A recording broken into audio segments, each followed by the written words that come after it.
All right. Well, hello everyone. Welcome back to Questing for Glory 3. I am SchalaKitty. I am your next runner. With me here is Lore Master Motos, who has been ever so kind as to be my commentator today. And we're going to be playing Loom. If you have never heard of Loom, this is an old school point and click adventure game done by LucasArts, Lucasfilms games at the time. It's a absolutely wonderful little game. The speedrun for it is a lot of fun, and I am very excited. Motas, are you excited? I'm super excited, and I've already seen questions in chat as to what's up with the VGA version. Real quick, it's the easiest one to get, and it's the easiest one to speed run, which we'll go into later. But Yeah. for now, just enjoy. So what the very first thing we're going to be doing in this game, you can see it is asking us to choose our skill level. There are 3 different levels you can play at for Loom. They do not affect your time in any way. All it does is it changes what the UI of the game looks like. I like to play on standard mode. I like to see what notes I have played when I'm spinning my drafts. So we're going to be going on standard mode, and let's go ahead and we'll get this started. For our wonderful restreamer and admin and host of this marathon, High Spirits. Time will begin when I click standard, and I will let you know. So let's go ahead and ready, start it in 3, 2, 1. There we go. We are started. Welcome to.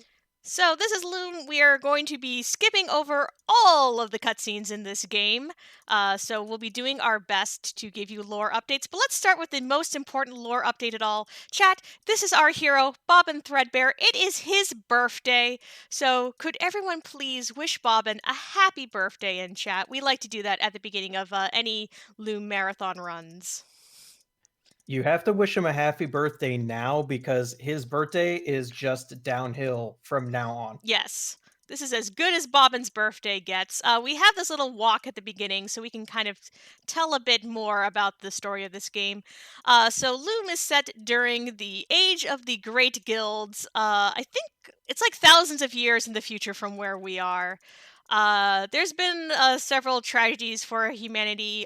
Right now, though, everyone has basically become super duper good at crafting. So basically, crafting is like superpowers at this point.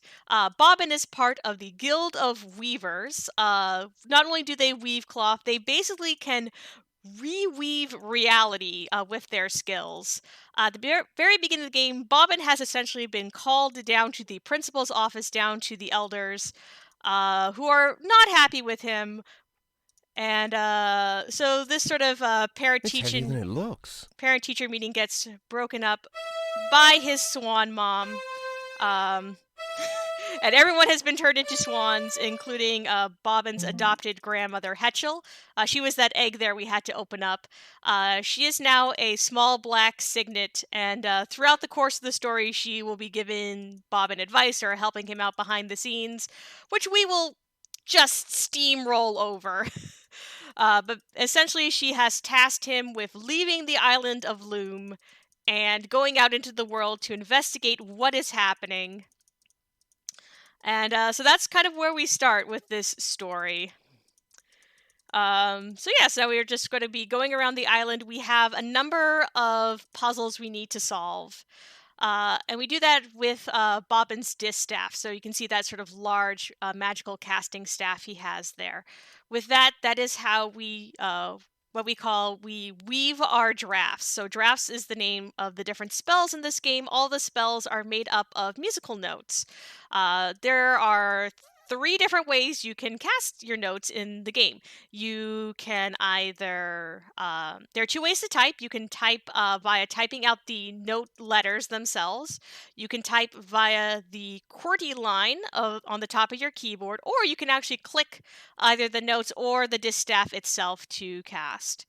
So we are going to be doing the sort of first puzzle we do here, well, second puzzle in the speedrun, where we go through, we have opened up the sky, there was a big thunderstorm, and it broke up that tree.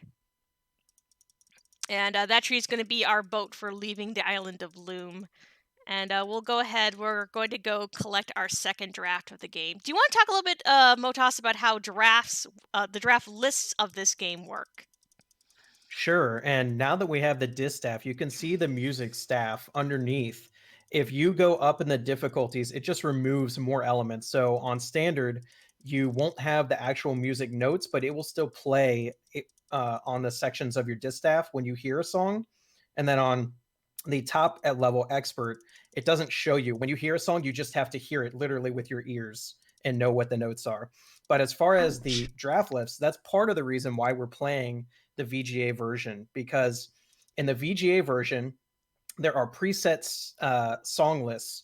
There are only 4 lists that could be, and There's an all of owl them in can be there. figured out once you learn the first 2 songs. So after learning Night Vision here, Scala's going to already know which song set Another she's on owl. for the rest of the game, or if not, she will know it after she learns Straw to Gold, Yeah, because there are 2 song sets with the same yeah, Night Vision. we are on draft list 2. Is that 2? Is this Didn't 3? know there This were is so many owls this in is these the woods. DCCD one. So I think this is 3 actually. Yeah.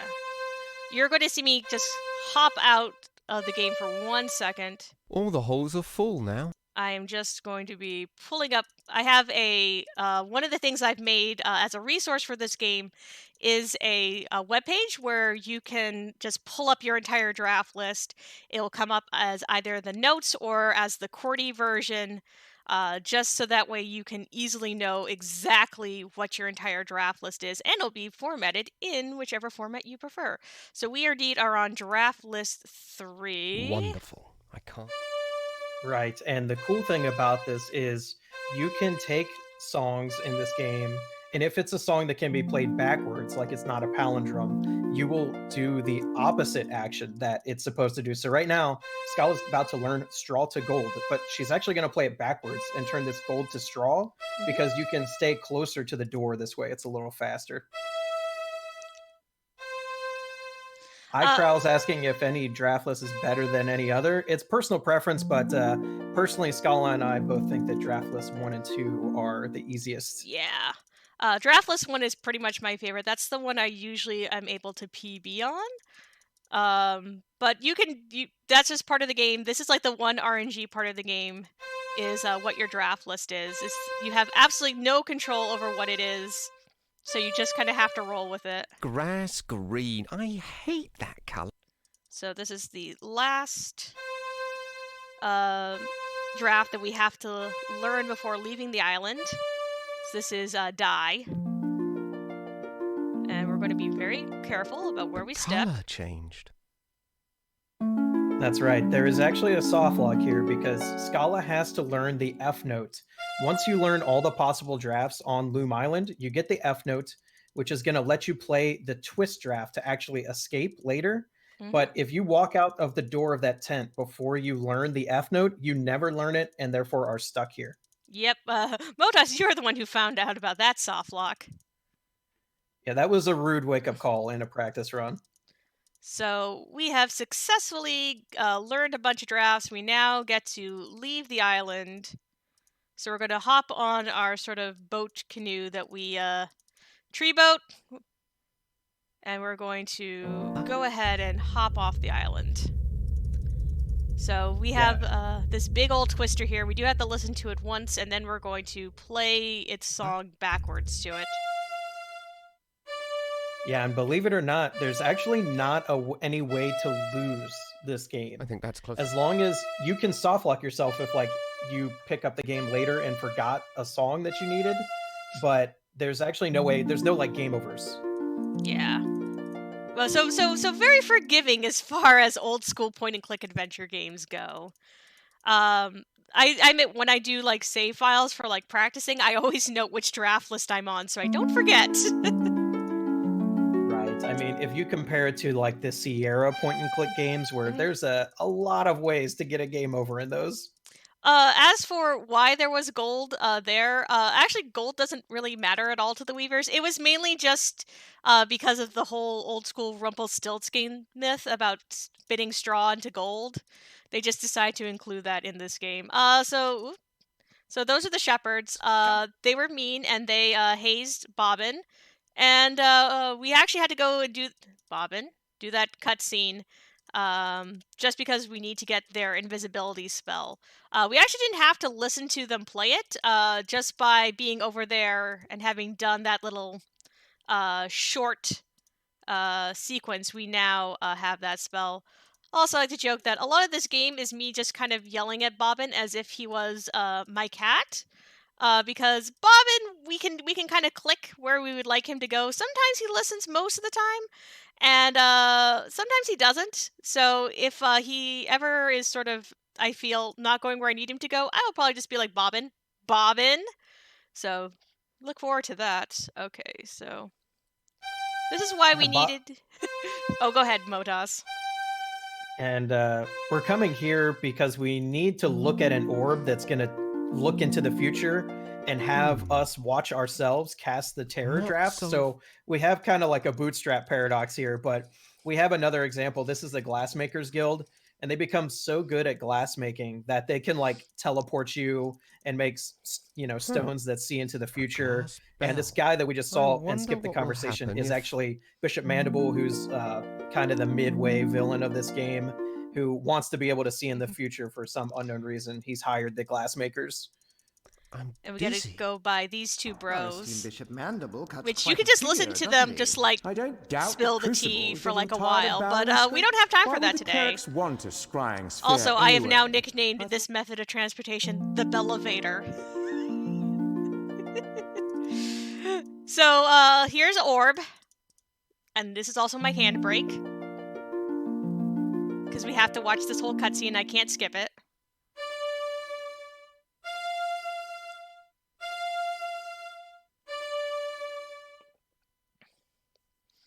Yeah, so there's a lot of optional content in this game. There's a guy we're going to see later who we don't even meet here because we don't have to talk to him. And there's all sorts of optional drafts that do various things in the world, but you don't actually need to progress. The game makes sure you see everything you need. Yes. I thought they didn't believe Yeah, in like the if we future. want to, we could learn Your guess is as Sharpen lucid as from mine, these Sweet. two. But Crucible appears to think Also, that don't they're worry up to about no the good audio again. Then why would you do issues business that with them at all? sometimes pop up in There's this a lot. scene. It's just because we're moving so fast through the game. Alright, out the door we go. Also, Bobbin just walks at his own pace, and we just all have to deal with it. Yeah, back to the herding Bobbin. Basically, casting drafts incorrectly and having Bobbin backstep when you don't want him to are the two major time losses in this game. It's basically if you do the route, which was pioneered by Enchantress of Numbers and then has been further tweaked by myself, SchalaKitty, and the world record holder Non-Slim Jim. As long as you're on that route, basically it's your time to get. If you mess up, then Yeah. it's just lose time. Yep. So we're all done there. We're going to go back to the shepherds. We've now figured out how to respond back to them. Hello, and it is the. Just takes me a second because I'm not used to this draft list. I had to make sure that I know what I'm casting. Yeah, Bobbin turns into a dragon and scares them. Although it's interesting because the draft doesn't affect yourself. So Bobbin doesn't know that he appeared to turn into a dragon. He just knows that the shepherds all got scared and ran away. So now we get to walk here through the shepherd fields. I actually really like this little vista in the game. And I see some people who are talking about how they played this game as kids. Since we have this little walk here, I got into this game because of my girlfriend. This was one of her favorite games growing up, and when it became available on Steam, she like let me know. She's like, "Oh, you should go and check this out. I know you sort of like really interesting games that have this sort of, has a very different element to it than a lot of other games I had played." Oh, looks like we're going to skip. Hello. Hello there. Yeah, I know for please. myself, Please. I played this game a lot when I was see a you've kid. noticed my little friend. So much that the final song of the game, Transfiguration, which look is at what turns you all into well. a swan, She it isn't. is a and my tune. songs It's of only healing 4 don't notes, seem to just be like every bringing her other much draft. comfort. But it's a song that's stuck in my head, like up until the present day. Yeah.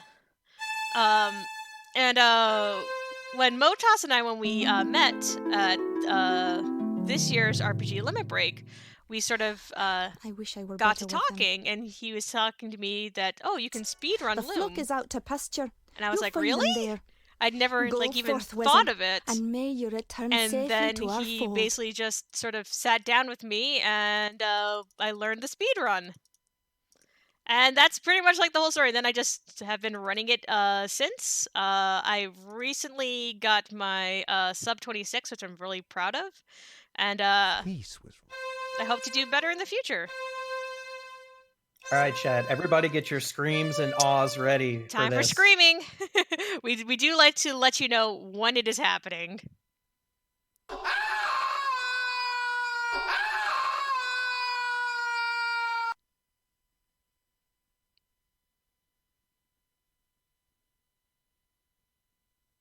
Well, what have we here?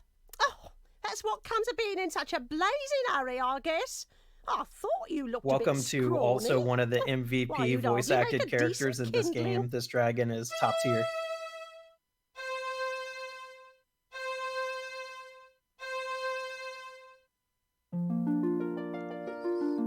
Oh, what did we do to the sheep? We turned them green. We dyed them all green. 'Cause that's the only color that dye spell does. Put it back the way you found it. Now. Yeah, you can kind of troll the game. You can go back into the Elder's tent and like dye all the history tapestries green and just troll. You can bleach them too. Just get rid of everything on there. So we are now going to spook the dragon by making her think that we're fire. Fire!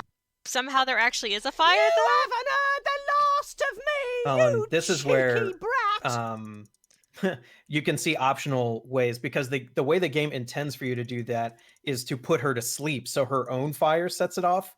But because sleep is optional, Wonderful. they had to give you a way to get past this part. I accidentally hit the wrong note. That was on me. There we go. Oh well, it happens. Yeah, this is what I like to call the reset cave, because every single way you can mess up in this game is easy to mess up in this cave. Yeah. Luckily, so the way I remembered is that first time when you come to like a pair of caves, you go into the first one. Second time when you come to a pair of caves, you go to the second one. That's how I kind of learned how to do it. And yes, chat, we actually do get to cast a spell at the darkness. Yeah, it's so bizarre. You would think you would cast night vision on yourself, but no, you cast it on darkness every time you use it. Alright, so luckily this is, once you get used to it, it's not that bad of a segment. It just takes a little bit. So we're going to continue our way along, up, over this bridge to the second cave, which sometimes Bobbin just does not want to go in for me. Come on, can you go in there? Hey, he's was agreeable today. And we do have another scream coming up, chat, so I'm going to warn you ahead of time. It's always the same scream, because, well, you got it good in one take, I guess. Yeah.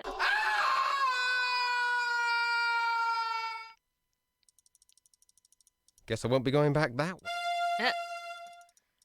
So we can actually get through that little scene without hearing any notes at all if you kind of time your clicks just right. That's okay. Hearing only one note is fine. Yeah, it's a little bit of safety. That was a trick that I discovered Yep. in Enchantress of Numbers' old world record. Okay. That whole cutscene was listened to, but you can actually, as long as you see the water droplet, you're good to go. It's the E.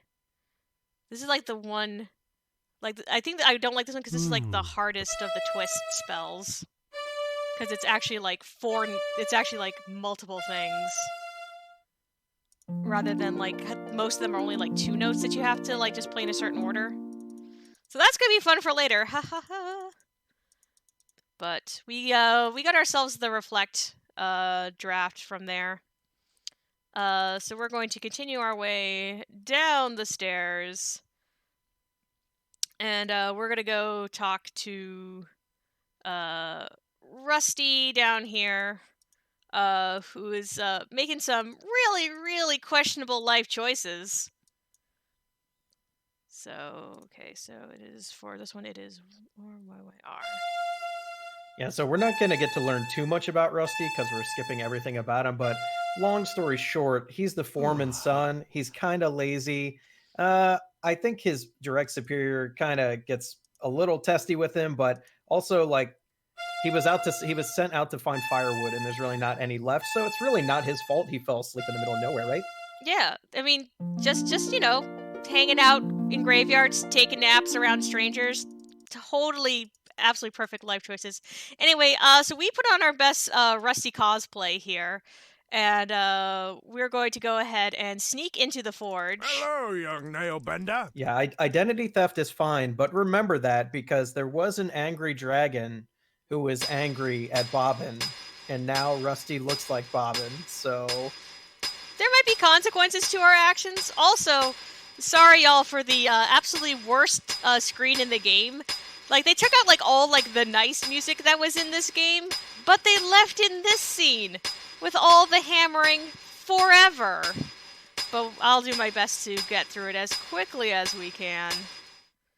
it is the worst screen in the game. So we get yelled at. So a bunch of stuff happens. Basically, Hetchel comes in. She rescues the distaff from the fire. And Bobbin goes back to looking like Bobbin. And we now get to escape. And now we get to what I call the most stressful part of this entire run. Hi. Hello. Basically, we have to overhear this conversation. I'm going to let it play out because it's actually a fun conversation. But at the end of it, I have to twist a sword. So you might hear me just sort of singing the notes to myself to make sure I get it right. The final blade is even now in the hands of our most skilled blade shaper, Your Excellency. How's it coming there, Edgewise? I'm just putting the edge on the last sword, sir. Good to hear it. No slacking off now. Let's get it finished! You share with me a historic moment, Foreman. The forging of the 10,000th sword marks the end of our preparations. How much longer must I wait? The steel will ring out its final defeat, sir. Not much longer now. Very good then. Carry on!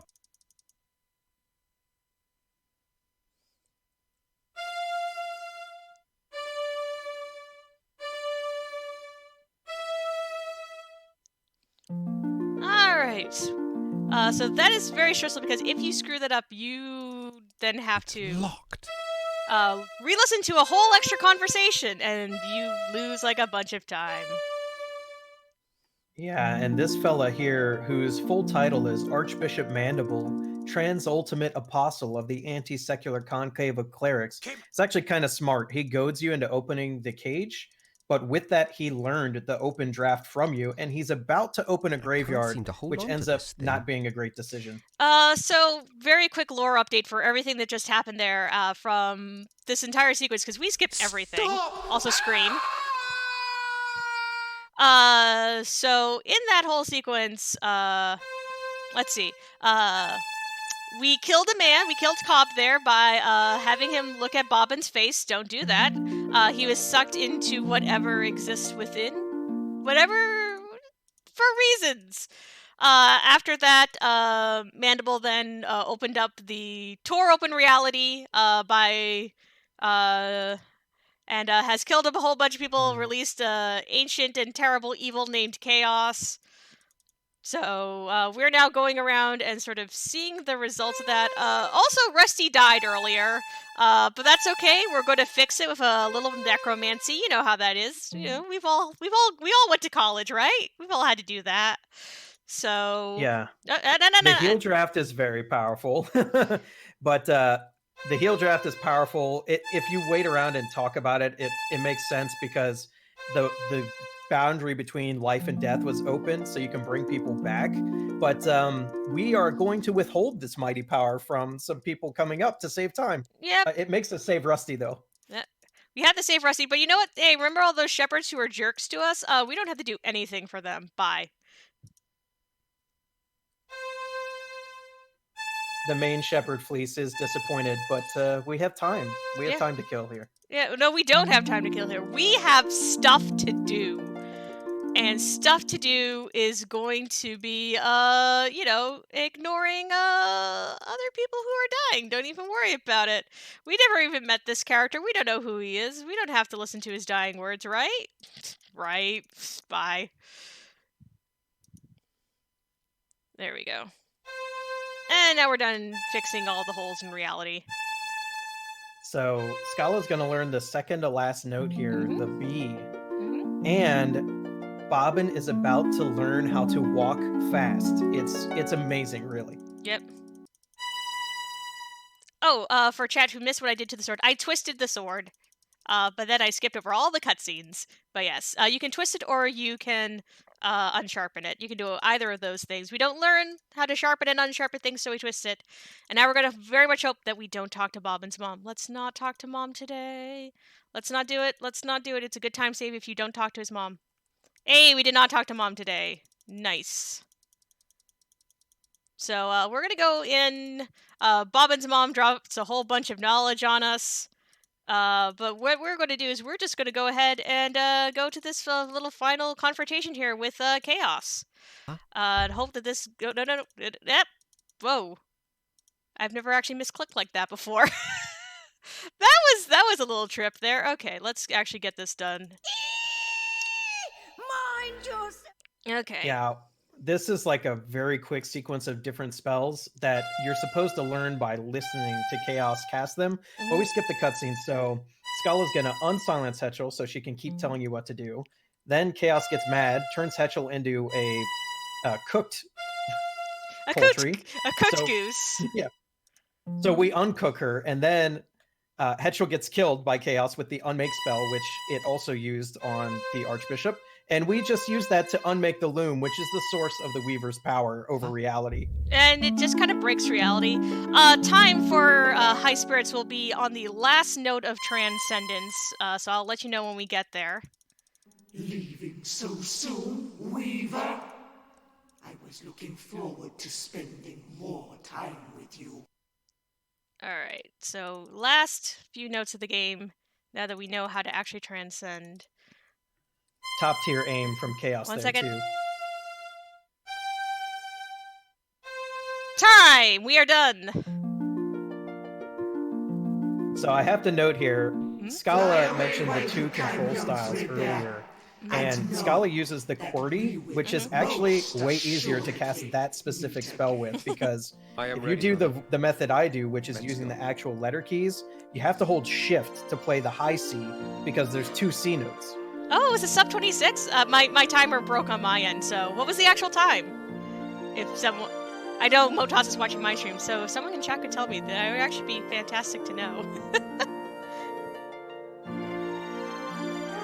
And we also get the... exciting. Yes, he's now the protagonist of Untitled Goose Game.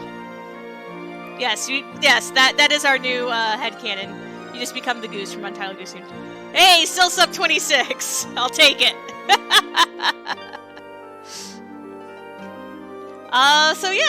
There was originally were planned to be sequels to this game. The plan was to do, the next game was going to be Forge, starring Rusty. The third game was going to be Fold, starring Fleece, and then like Bobbin was going to be like almost like a sort of an Obi-Wan Kenobi mystical guiding figure. But none of that happened.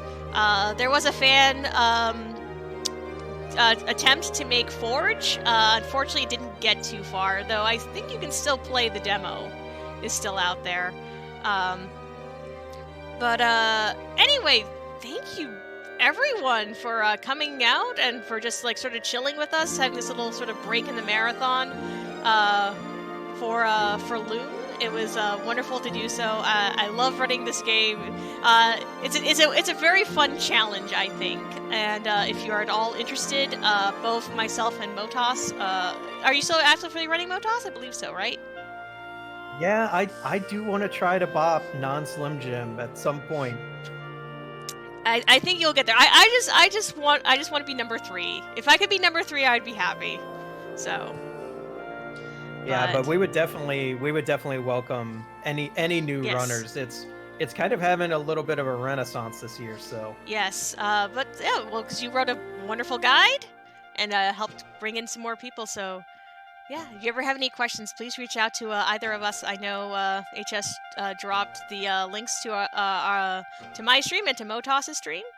We'll probably both be hanging around for more of the marathon, and I hope all of you have yourselves a lovely evening and enjoy the rest of the marathon.